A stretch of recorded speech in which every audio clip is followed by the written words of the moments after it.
Hop hop hop, salut, est-ce que vous connaissez la route du poisson? Non? Eh bien sachez que c'est une compétition équestre entre Boulogne-sur-Mer et Paris. Ça me donne juste envie de prendre ma caisse pour partir à l'aventure. Mais c'est une trop bonne idée ça, Chris. C'est génial les road trips. Road trip. Par contre, je t'arrête tout de suite. On va plutôt s'aventurer sur des routes sinueuses, étonnantes, insolites. Bref, quelque chose de bizarre qui ferait frémir n'importe quel pilote de Formule 1. Alors, à votre avis, quelles sont les routes les plus surprenantes du monde? Eh bien, vous allez très vite le savoir puisque je vous emmène avec moi. Alors, non pas dans ma bagnole parce que du coup, je suis pas assez bon conducteur et puis on pourrait avoir un accident, quoi. Stop, stop! Stop, putain. Mais je vous emmène avec moi pour découvrir les routes sur lesquelles on n'a pas du tout envie de rouler. Donc, c'est parti, Marcel.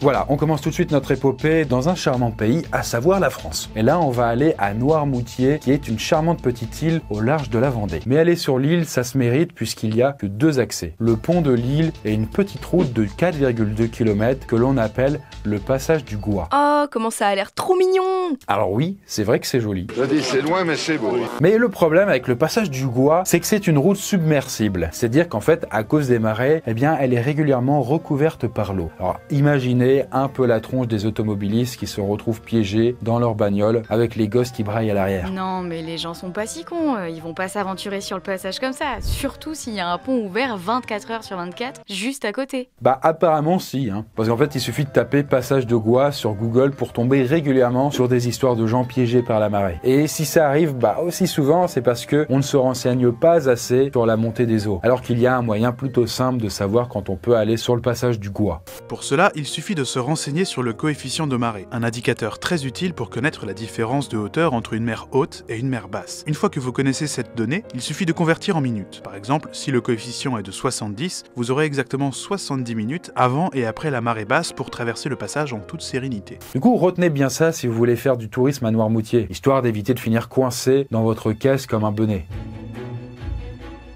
Bon, pour cette route-là, on part tout droit dans un pays qui s'y connaît plutôt bien en matière de bagnole, puisque c'est le leader en termes de construction automobile, à savoir la Chine. Et c'est entre Pékin et Yinchuan que se trouve la route nationale 110. Bah, à part le fait qu'il y ait beaucoup de voies, ça a pas l'air si terrible que ça. Bah ouais, mais en réalité, cette route, ou autoroute, détient un record assez insolite, puisque c'est là où il y a eu le plus gros bouchon du monde, qui a duré près de 11 jours.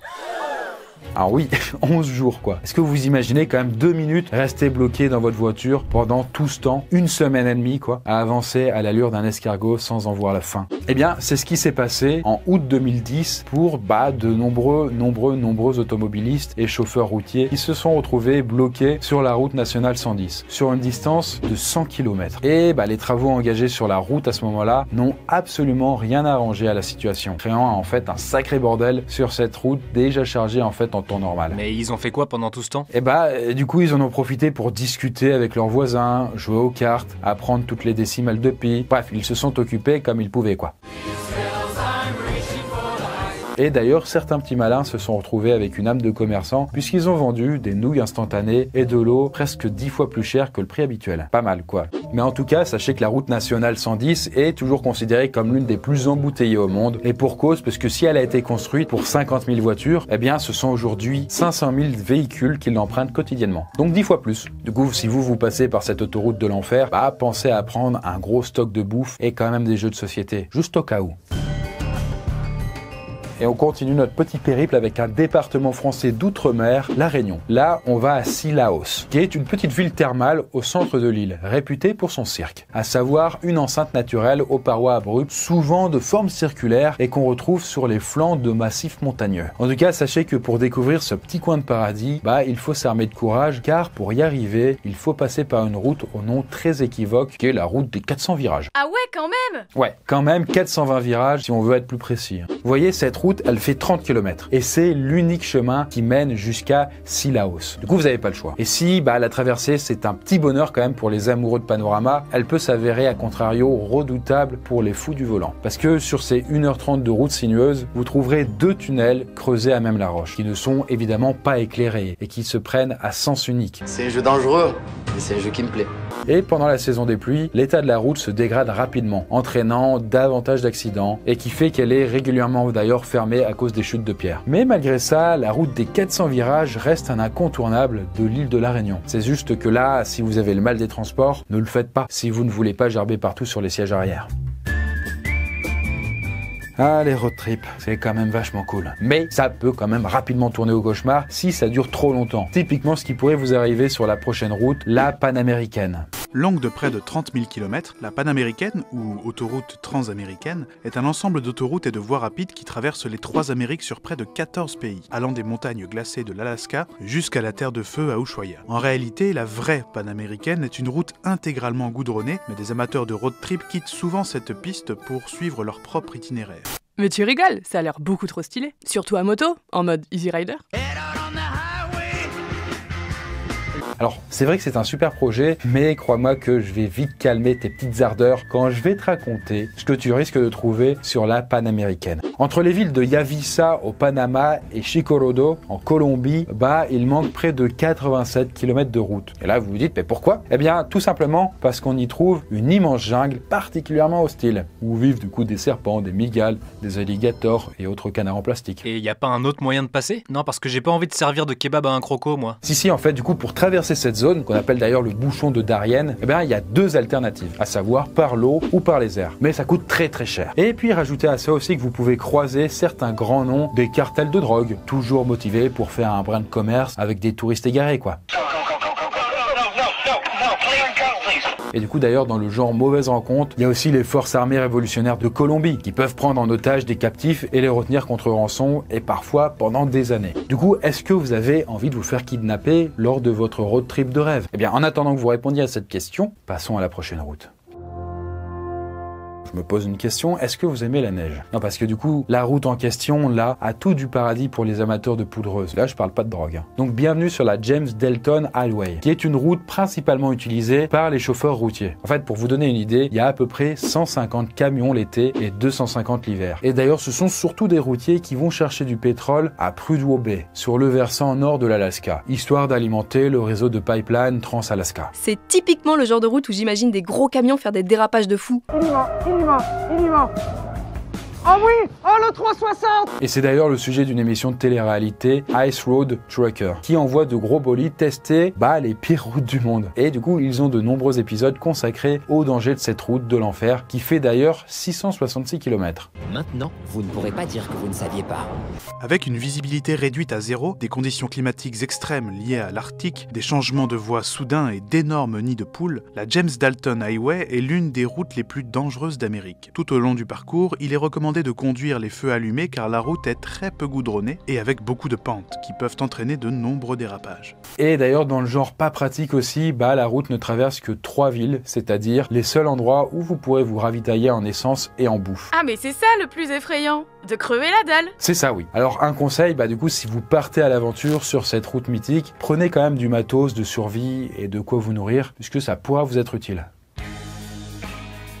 Et du coup, on continue dans la fraîcheur avec une autre route connue pour ses températures extrêmes, mais cette fois-ci du côté de la Sibérie avec l'autoroute R504, qu'on appelle la route de Kolyma et qu'on connaît davantage pour le nom de route des eaux. Ah ouais, grosse ambiance par ici. Mais ça, c'est dû à l'histoire tragique du lieu. En gros, en fait, cette route a été construite par des milliers de prisonniers politiques enfermés dans des goulags, c'est-à-dire des camps de travail forcés, et sous le régime stalinien de 1932 à 1953. À cause du froid, des maltraitances et de la pénibilité de leur mission, de nombreuses personnes sont mortes, simplement enterrées sous les fondations de la route. D'ailleurs, on dit qu'il y a un corps à chaque mètre de la route, soit au total près de 250 000 morts. Du coup, rouler sur la route des eaux, c'est comme traverser une sorte de gigantesque fosse commune à ciel ouvert. Eh ben super, ça donne trop envie pour les vacances en famille, ça. Et encore, je n'ai pas tout dit. Non, parce que en plus d'avoir un passé charmant, c'est aussi une zone où vous pouvez littéralement mourir de froid. Parce que du coup, la température la plus basse enregistrée là-bas est de 71,2 degrés en dessous de zéro. Du coup, autant vous dire que je ne souhaite à personne de tomber en panne sur cette route. Sauf peut-être Gustave, mais ça c'est dans le cadre d'une vidéo, ça n'a rien à voir. Et du coup, pour ne rien arranger, l'autoroute R504 en rejoint une autre qui est la A360 et qui emmène jusqu'à Yakutat. Irkoutsk, une ville pas trop connue pour sa chaleur. Entendez par là qu'il y fait souvent moins 40 degrés. Sauf que pour s'y rendre, il faut d'abord traverser le fleuve Lena qui gèle 6 mois dans l'année. Et si la glace est suffisamment solide, c'est très facile de rouler dessus, mais vous imaginez bien que les accidents sont nombreux quand même dans la région. Du coup, maintenant, vous aurez peut-être une conscience un peu différente des 2 degrés qu'on peut trouver en France quand certaines personnes se plaignent que c'est un froid sibérien. Non, ce n'est pas la vraie Sibérie.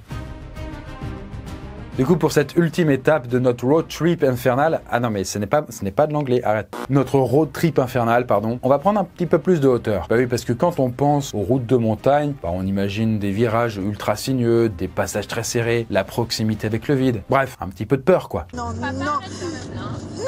Et si vous avez déjà entendu parler de la route de Yinga en Bolivie ou de la Bayburt Off-Road en Turquie, considérées comme du coup les routes les plus dangereuses du monde, est-ce que vous connaissez la Cliffhanger Road? En tout cas, moi j'aime bien le nom, on dirait le titre d'une chanson de country. Non, je t'arrête d'ailleurs tout de suite, parce que conduire sur cette route n'a rien d'une partie de plaisir. Et comme on dit, la mort peut vous attendre au tournant. Et là, du coup, j'ai envie de vous dire qu'il y a beaucoup de tournants. Reliant les villes de Kishtwar à Keilang, en Inde, la Cliffhanger Road est une route sinueuse de 114 km qui devrait ravir les amateurs de sensations fortes. Creusée à flanc de falaise, cette route à une seule voie n'a pas de garde-corps ni de bordure sécurisée pour assurer votre conduite. Et gare à celui qui ferait un mauvais mouvement, car c'est une chute de plus de 600 mètres qui vous attend. Et ça, c'est sans compter sur la météo capricieuse, puisque à cause des fortes pluies et des chutes de neige, les glissements de terrain sont toujours plus nombreux et le circuit est davantage fragilisé. Déjà que c'est pas la route la plus facile, alors imaginez un peu si vous rajoutez un sol encore plus glissant, des chutes de pierres régulières et une très mauvaise visibilité. Ah ouais, c'est clairement pas pour les débutants quoi. Ah non, si vous êtes encore en probatoire, c'est mort. La Cliffhanger Road est assurément l'une des routes les plus dangereuses du monde. Et il faut avoir les reins assez solides pour oser la conduire, même si vous êtes un as du volant. D'ailleurs, vous la Poiscaille, est-ce que vous connaissez des gens accros au risque, prêts à tout pour quelques petits shoots d'adrénaline, en se rendant sur des lieux aussi surprenants que dangereux, quitte à prendre des risques pour leur propre vie? Eh bien, je vous laisse méditer là-dessus, me rendre votre copie double avant 18 h, et sur ce, moi, je m'en vais. À bientôt.